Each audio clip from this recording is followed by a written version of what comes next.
What do Boston parents want? Well, when it comes to school preferences, the Rappaport Institute has some important new findings. Here to tell us more is the Institute's Executive Director, Steve Poftak. Steve, thanks for coming. Thanks for having me. Steve, it seems like there's a lot of data out about schools. So in your report, in short, what's new that we need to know? Well, the report covers a lot of bases, but to boil it down to a few key points, academic quality matters and proximity matters. What doesn't matter is the offerings that the school has in terms of a physical structure and also in terms of curriculum.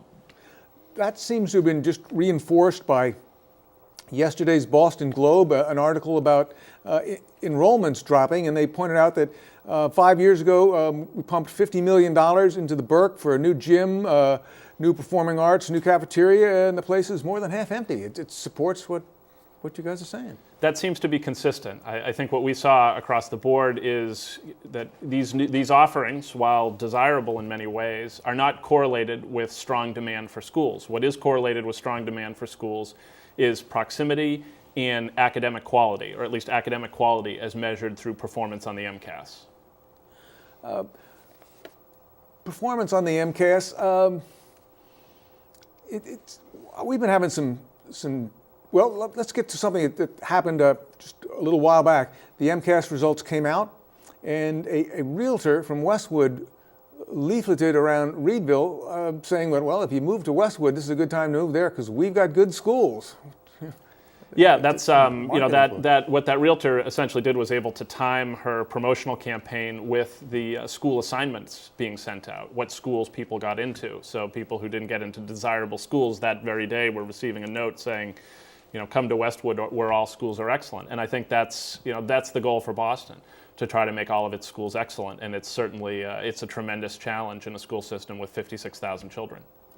Well, we've got big changes coming up. And I've been following some of the debates, and it seems like, from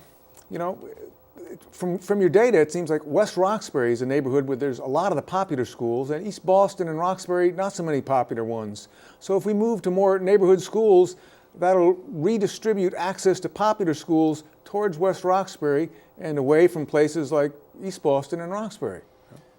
And I think as we implement a new assignment process, as we will in the next round of assignment, I think that's one of the things that needs to be watched carefully. On the flip side, that system is going to emphasize proximity more, which is something that parents said were important.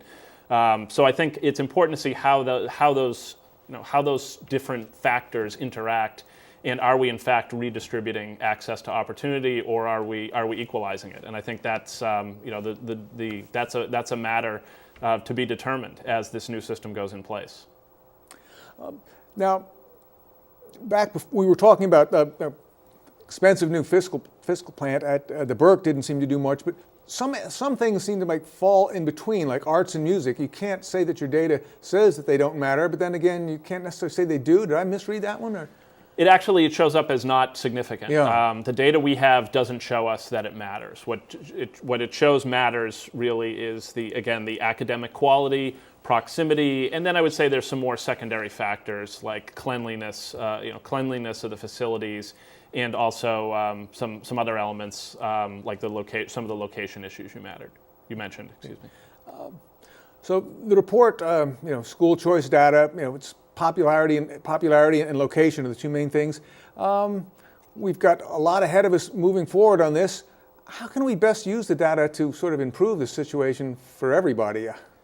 Well, I think what it tells us, and I don't think it's a big surprise, academic quality is what matters. And I think as we enter this new assignment system, I think we all acknowledge that our measures of academic quality right now are fairly narrow. We essentially have the MCAS, and I don't think we can agree on what else stands for academic quality.